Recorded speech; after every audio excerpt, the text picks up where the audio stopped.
welcome to another video on the anxiety and stress breakthrough system.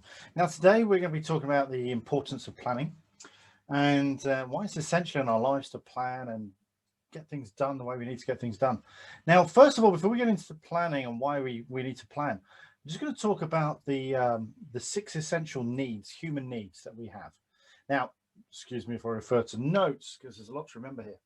Now, the 6 human needs, the first one is certainty. Now, of course, planning is going to help you have certainty, knowing exactly what you need to be doing the next day, the next week, the next month. So certainty gives you that nice, comfortable feeling. So that's one of the primary ones we'll be focusing on, one of the human needs that we need to fulfill for ourselves to help benefit us and others around us. The second one, which is on the flip side of certainty, is uncertainty, or we could class that as variety. Now, of course, by mixing things up, changing things around, it adds a little bit of excitement into our lives, you know, whether we go somewhere new, somewhere to go and explore, have a mini adventure or even a bigger adventure, and have that variety in life. You don't want to be eating the same meal every day. It gets very boring. So you want to mix things up and have a different meal. So that variety in our lives, we need that, because otherwise things would become very boring and mundane, and that can often lead to things like depression. So those are the first two: certainty and variety and uncertainty. The third one is significance. That feeling that we need to be needed, you know, or feel that we're needed. And we need that in our lives. We need to feel that we are important in something, whether it's as a parent, a partner, work, whatever it is. We feel, or even with our friends, we need that that feeling of significance, of worth, and that can be nurtured and developed in the right kind of way. So the fourth one now is connection, and that at end of connection comes love. We need that intimate connection, whether it be friends, family, partners, whoever it is. We need to feel love. We need to feel connection, and we need to feel that intimacy, not necessarily physical intimacy, but emotional intimacy, which we quite often get through friends, close friends. Better to have 2 or 3 close friends than to have a load of acquaintances that you know, their relationships are quite meaningless. So have 2 or 3 really good friends in your life that you can rely on. You can call up any time of day, and you can have that kind of intimate relationship with them verbally, and you know, and it's a great feeling to have. It always, whenever I chat to my mates, whether it be on the phone or over video or whatever it is nowadays, I always come off feeling better. And I've got a couple of mates that are really good close friends who I can call up out of the blue, wherever they're at work, at home, or wherever, and I said, look, I just need 2 minutes of your time, and I'll have a chat with them. And I might be feeling a bit down, or I've got a little bit of a problem I need to just quickly thrash out. Sometimes just speaking it outward openly is half the battle to solving the problem. So, you know, having that intimacy, having that love and attention is a vital need as a human being. The fifth one then is growth and self-development. And hey, you're already starting to fulfill that need by being on this system, on this course. So we always need to grow. We always need to develop. I must admit, when I left the forces, I suddenly, well, before I left the forces, in fact, as I was planning to get out, I started learning, going back to college, learning new things. And ever since then, I've had a passion for learning, self-development, growth, just, you know, adding tools to my toolbox of things I have in life to help people, whether it be from the soft tissue therapy side or the hypnotherapy side, the therapy side, the mental health, well-being. I like to just keep researching, finding things, listening to audiobooks, expanding my knowledge, and finding that one little bit of nugget of information that I'll write down to remember and, you know, implement it, whether it be adding stuff into this course later, or, you know, just helping friends and family out, or even better, I'm helping myself with something. So we should never stop learning. We never should stop having that sense of adventure, of fulfillment, of growth, to expand ourselves, to keep on growing. And we need that as human beings. It's one of the things that's how enabled the human race to do so well, to have that continuous growth, exploration, self growth. It's paramount as one of the human needs. The final and the 6th one then of human needs is contribution. We need to feel like we are contributing into, whether it be our family, our partnership, our work, or whatever. If we don't feel like we're actually contributing, then of course we're not fulfilling one of the other primary needs of significance.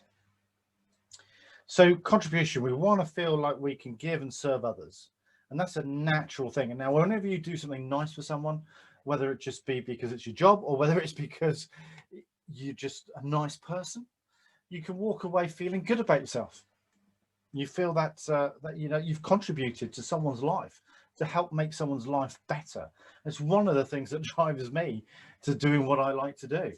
Not only do I like doing it, but let's go straight into it. I get an ego boost out of it when I see people change, both physically or mentally.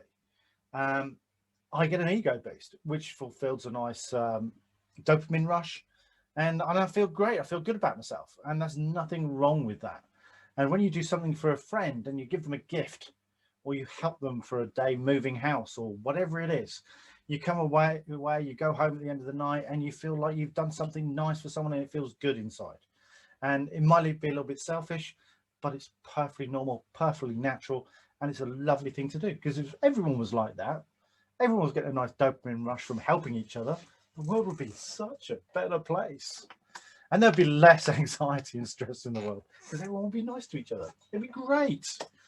So those are the 6 basic human needs that we need to have in our life. I'll quickly run through them then. Number 1, certainty. Just give you a chance to grab a pen and write them all down. So number 1, certainty. Number 2, variety or uncertainty. Number 3, significance, that feeling of being, that need, that feeling to be needed. It's something we all need. Number 4, connection, that love, that intimacy that we can have with our fellow human beings. Number 5, growth, self-development, something we all need to be doing, and you're here and you're doing it now. And finally, contribution, to feel like we're giving and serving others. And that's something, as a human being, we like I said, we get a dopamine rush, we feel good for doing it, and it makes the world a better place. So why wouldn't we? So those are the 6 basic human needs. So when we're coming on to planning now, we can understand that by doing a lot of the things that we're doing for planning, fulfill a lot of these human needs. So what we've got to do now, I'm going to just share the screen because I've got it listed up here. Now, this is exactly very similar to what's going to be in the worksheets. So you can look at this and you can fill this in for yourself. You can print it off, save a copy in PDF format, and you can use it on a daily basis, weekly basis, whenever you need. So I'm just trying to work out how to share screen. Here we go. There we go. And you should now see.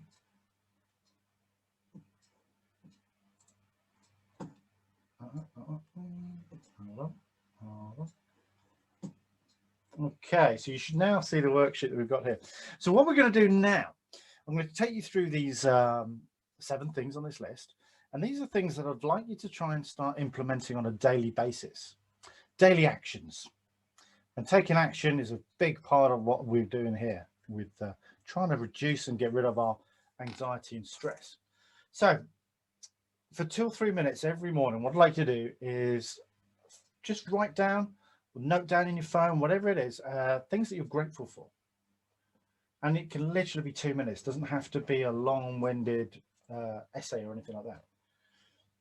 So I'd like you to just write down things that you're grateful for, but not just things that you're grateful for, because it's very easy for me to say, I'm grateful for my wife. And why wouldn't I be? But that brings me on to, so why am I grateful for my wife? So I'm grateful for my wife because she supports me in my business. She's a great cook. She looks after me and my stepson here, and she does a wonderful job at it. She's loving, she's caring, she's thoughtful. And, and when she gives me a hug, it feels great. So those are things that I'm grateful for. Other things that I'm grateful for. I'm grateful that I've got a job that I love to do. Helping people, Why do I like helping people? Well, it goes back to that dopamine rush. It makes me feel good. So why wouldn't I do it? And we can go through a whole long list of things. I'm grateful for my dogs because they have unconditional love for us in the family. even if we've just popped out to the back garden to pick something up, come back in and they greet you like you've been out all day. And that kind of unconditional love is just phenomenal. So it's not just things you're grateful for, but it's why you're grateful for them. What about it is it that you are grateful for? And you can even add things because and so. So I'm grateful for my wife because she's a lovely person. Why? Because she does things for me. She supports me in my business. So we can add things onto it to make it actually add that emotion to it. And that makes us feel good when we think about these things. So we can go through as many things as you want to. You can have a list of 20 things. You can have a list of 2 things. It doesn't matter. But hopefully you'll get at least 2 or 3 on your list each day. And it can literally just be thoughts in your head as you go through it. You can sit up in bed before you get out of bed, while you're on the toilet, whatever it is, or even while you're brushing your teeth, things that I'm grateful for. And just go through 2 or 3 things, why I'm grateful for it, because and so, and this and the other. Just add a string of things to it, why you're grateful for that particular thing, person, whatever it is. Okay, so now moving on to number 2 here. You can see that's the meditation reprogramming audio. Now this is a great audio and you should have already started listening to it. And again, you put it onto your matrix so that you know you're doing it on a daily basis. And it's a great way of getting your subconscious mind to do all the work for you. I won't go too much on about that because you've already got the audio. Okay, now planning an exercise, even if it's a walk for doing some mindfulness or whatever it is, we should try and do something every day where either we get outside or we get our heart rate up and just to get our blood flowing, increase our oxygen levels and whatever you want to do. But we need to be doing something daily. And it could be literally going for a walk around the block, or it could be going to the gym or your home gym or going for a run or something a bit more energetic. Whatever it is, we need to plan something daily. And it just breaks you out of that monotony of daily routine. Okay, so try and plan that into your daily routine. Okay, number 4 then. Did you do something nice for a loved one or family member? Remember, we talked about helping people, encouraging people, and that's contributing into the lives of people around you. Now, it doesn't have to be a family member or a loved one. It could be somebody at work. You might see them struggling with something and you decide, rather than just ignore it, no, I'm going to actually take time out of my day to help them and make them feel good, boost their self-esteem. Nothing wrong with that whatsoever. And that will in turn make you feel good. And quite often you'll find if you do favors for people, they'll return those favors tenfold. And that's just a natural phenomenon of giving. People always want to give back even more. It's a great thing to plan for in not only in your home life, your family life, but in your work life. But if you're a business person, to actually give to people outside of your business, not necessarily so they go and buy your product, but so they'll think of you in the future. And when they, if they ask to get a recommendation, even if they've never seen you, been to you or whatever, but because you help them out with something, they'll come back and hopefully recommend you to other friends and family, because you just end up being a genuinely nice person. Not necessarily expecting something back, but on the understanding that people naturally will want to give back, which is a wonderful experience. So try and do something. Now you can plan to do this. Of course you can. You can plan to think, right, I feel like I've been neglecting my partner.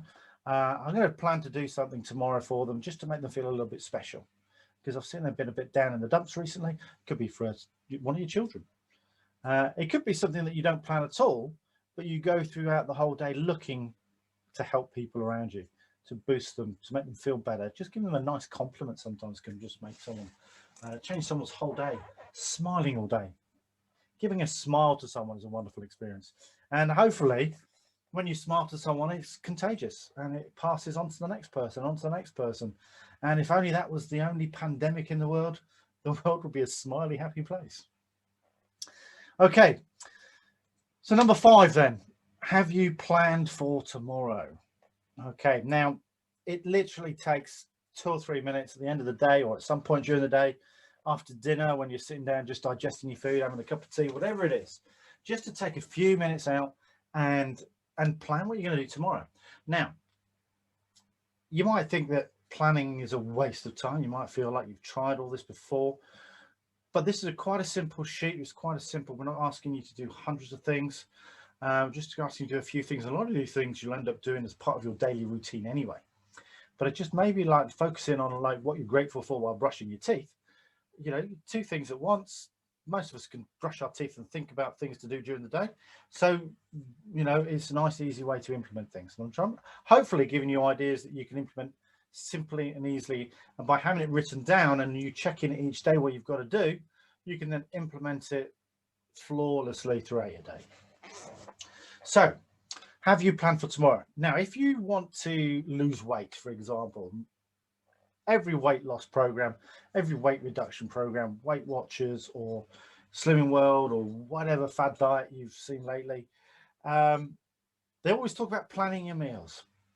And by planning your meals, you're fulfilling a lot of your human needs. So things like certainty, you know exactly what meals you're going to eat, but you're also implementing variety by having different meals every day, different things to look forward to. And you can mix and match your snacks and whatever and your exercise all around losing weight. So you can even use this planner to help yourself lose weight if that's what you want to do, because you're planning your exercise, you're planning what you're going to be doing the next day or even over the next week, and you could use that to implement what meals you're going to be planning for, so you can get your shopping done. And you quite often find that if you've planned your next 7 days of meals and then you do your shop, you shop for exactly what you need to eat rather than getting loads of extras that you don't need. So not only are we working on our mental health here, we can use this to work on our physical health as well, if that's what you want to do. But one of the things you'll notice that if you plan tomorrow, then tomorrow ends up being less stressful. And you're not going to suddenly get thrown a fastball of like getting to 5:30 at night, the kids are hungry, or your partner comes in from work or whatever, or you just get to the end of the day and you start feeling hungry. You're not going to suddenly think, oh no, what am I going to have to eat? Because hopefully you've already planned something. Or you get to the end of the day, you suddenly realize you haven't done any exercise and now you're too tired. Or whatever it is, it just takes away that anxiety, that stress of having fastballs throughout the day, because you've planned as much of it as possible. Now, that doesn't mean to say that life isn't going to throw a curveball in. It doesn't mean to say that you're going to have to change your plan. It doesn't mean to say that you might get to halfway through the day and something happens and you can't fulfill the rest of your day. But that's just one of those things. Excuse me a minute. Water. And that brings me on nicely, and this was not on purpose. So number 6, have you drunk 2 litres, which is 3.5 pints of water a day? Now this is the guideline that everyone recommends, all the fitness gurus and everyone else, for physical and mental health. If you're dehydrated, your brain will not function as well. And it's as simple as that. If your brain isn't functioning as well, that can lead to things like anxiety and stress, and maybe even depression, because you're just not functioning the way you should be functioning. And of course, if you're drinking 2 litres of water a day, then it can help again with your physical health, with your weight loss, whatever you want to do, or just generally feeling better. I know when I switched from drinking tea and coffee all day to drinking water all day, my health started to improve. My dopamine seemed to increase. I found I had more drive, more energy, and that was just literally from switching from drinking all the caffeinated stuff to drinking water. So this is not by any means any kind of specialization of mine. It's just stuff that I've read, and I found out that when I switched, I then noticed it within myself that I had all these things. I don't know whether they're medically proven or not. Maybe you can go and look at that for yourselves. But I found that when I switched to drinking water all day instead of tea and coffee, then I had more energy. I was sleeping better. I'm not getting up as much in the night to go to the toilet either. Quite often now I'm sleeping all the way through. That's because my body is hydrated by the time I get to the evening. So I'm not having to drink last thing at night before I go to bed. So staying hydrated throughout the day, you're going to have more energy, you're going to be more productive, you're going to have more efficiency in the way you're thinking, and it's going to just make you feel a much nicer and happier and more content person, as well as obviously having the health benefits. So try and keep a record of how much water you're drinking a day. And I went from drinking 4 or 5 cups of coffee, 2 or 3 cups of tea a day, to 1 cup of coffee in the morning, maybe a cup of tea mid-morning, but the rest of the day, water all the way. Simple as that. And that's because caffeine, as we mentioned in the video on cortisol, can keep you awake. And they do recommend that you shouldn't drink coffee 12 hours before you go to bed. So if you go to bed at midnight, you shouldn't have any coffee in the afternoon. Simple as that. And whether that's true or not, I don't know. But for me, cutting out so much caffeine has helped me dramatically. So give it a go, give it a try. Okay. Finally, number 7. Have you joined the Facebook group? Ideally. Okay, it says ideally live. So what we're going to ask you to do here is, if those brave enough, is do a little 2-minute live, introduce yourselves on Facebook and into the Facebook group. And if you can daily, just put an encouraging video or line to help others around you, help those other people.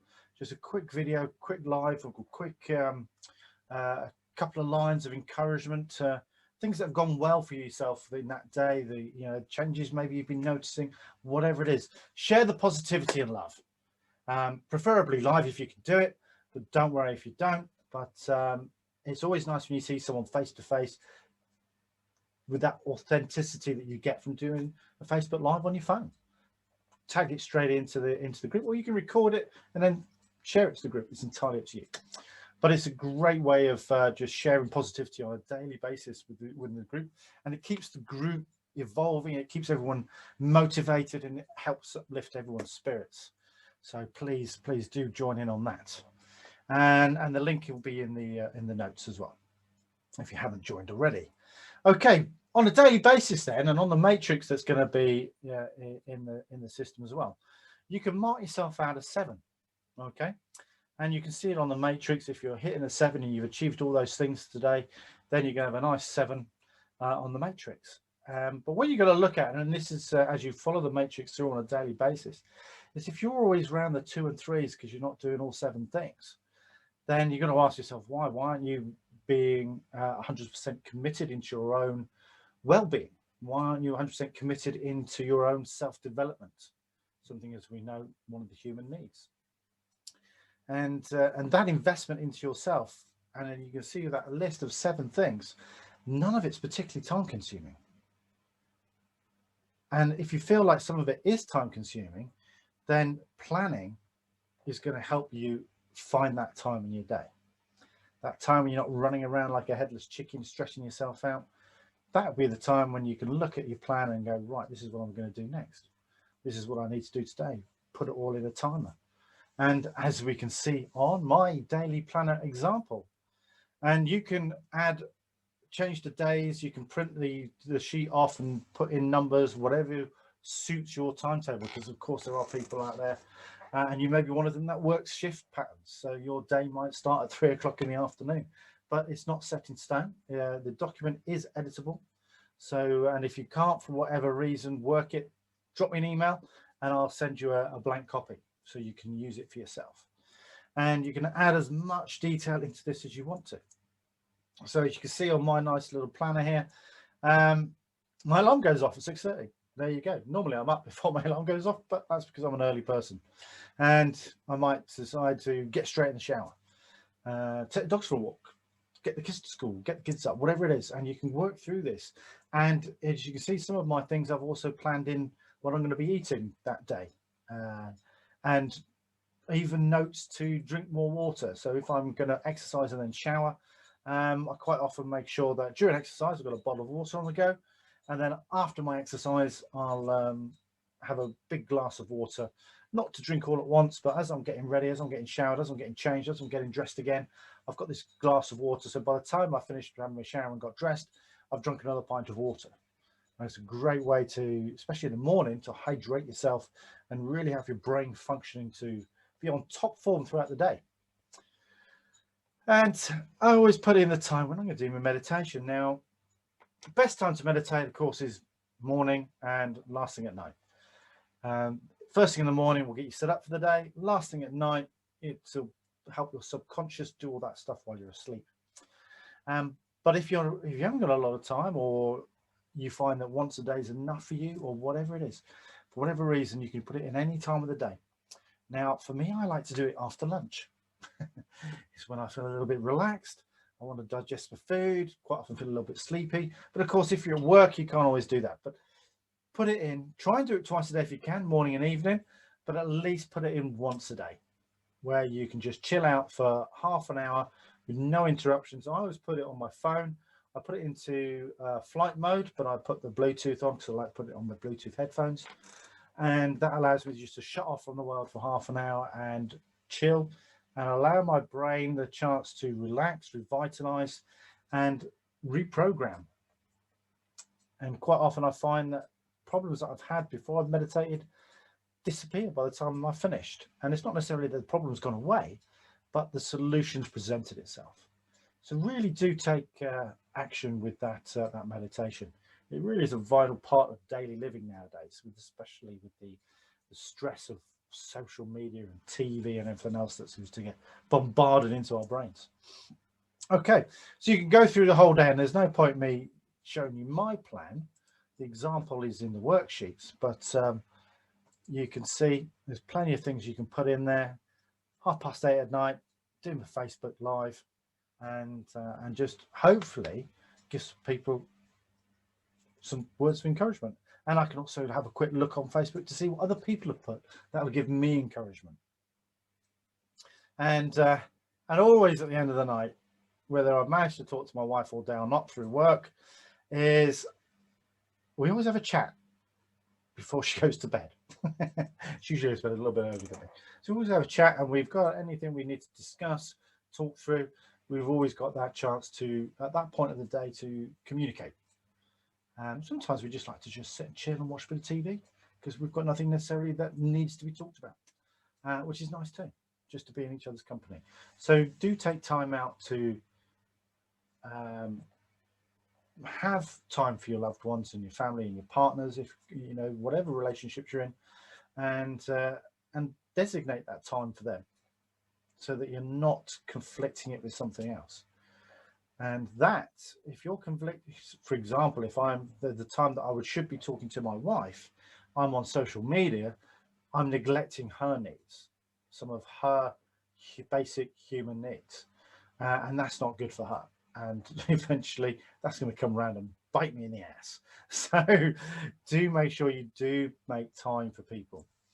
And something I've got on here, take the dogs for a walk. Take the dogs for a walk daily. They get 2 to 3 walks a day, and we all take a turn. So we all get out and about. We have our own little time of space when we're with the dogs, 20 minutes, half an hour, where I like to practice mindfulness. I take my phone with me just in case, but it's on silent in my pocket. And I just go walking around with the dogs in nature, in the forest, in the woods, in the local park, wherever it is. And it's a nice time to just chill out and clear my head in the fresh air, in nature, a little bit of mindfulness, noticing things around me that I wouldn't necessarily notice. And quite often I'll take pictures. Yes, I've got to get my phone out for that, but I'm not actually going through social media or anything like that. I just take a picture. And it's something I can reflect on. I might even post that on Facebook because it's a nice picture. And hopefully that shares a bit of positivity for other people. And it's a great thing to do. So there's the planning. There's the planning worksheet. And I'll just stop sharing and I'm back in. And so there we go. Hopefully you'll find this helpful to you. And I'm sure you will. And it's one of those things that it's very easy to dismiss planning. But with our busy lives that we have, whether it be work, family, whatever it is, it just, even if we break it down to a very basic plan of just putting in the time of days when we're going to do the things that we need to do for ourselves, then you know that's going to help you get through your day with less stress and less anxiety. And that's what it's all about. And you'll notice that just by making sure you do your meditation every day, that you know, that audio, you're going to notice you can't help if you just switch off, headphones on, whatever, switch off for that half an hour each day, you're going to feel revitalized. It's like having a power nap, but it's allowed your brain to reset, and you just releases those endorphins, those dopamines, all that good stuff to make you feel better. And it's just chipping away at that anxiety and stress that we've had for so long. And by just chipping away at it a little bit each day, it's going to become less and less and less, and it's naturally going to diminish. But it does take effort, it does take work, and the more proactive you are, the more benefit you're going to receive from it all. So I hope you find this all very helpful. Drop me a message if you've got any questions, any problems, anything in mind, or if you want a blank worksheet that I can email to you, please just send me a message. And I look forward to seeing you in the next video, and of course our weekly Zoom live coaching session. Can't wait. So take care, stay safe, stay well, and I'll catch up with you soon.